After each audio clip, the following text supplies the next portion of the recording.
there is what's called, you might call, postmodern ideas about linguistics, about language, and they explain well how we sort of perceive time and how that relates to language. Basically, simply, it is that language describes reality but is not a part of reality. It's a separate thing, and that causes us to think of time as something that manifests itself, as something uniformly.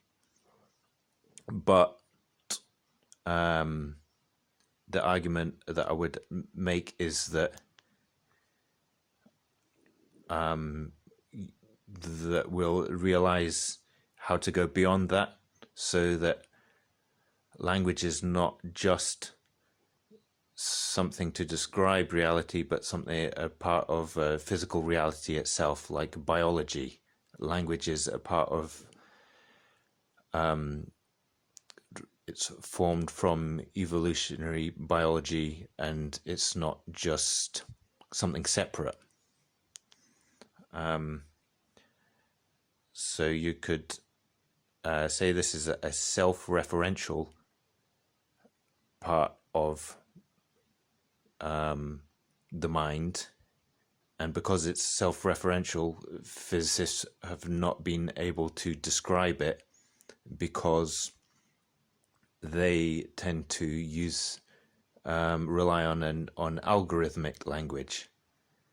So you can see how creativity and art and physics come together if artists or blockchain artists can fill a gap where physicists haven't been able to describe something because artists use a different language, which you might call creativity. So you can rationalize what creativity is. It's this sort of self-referential nature or cyclical nature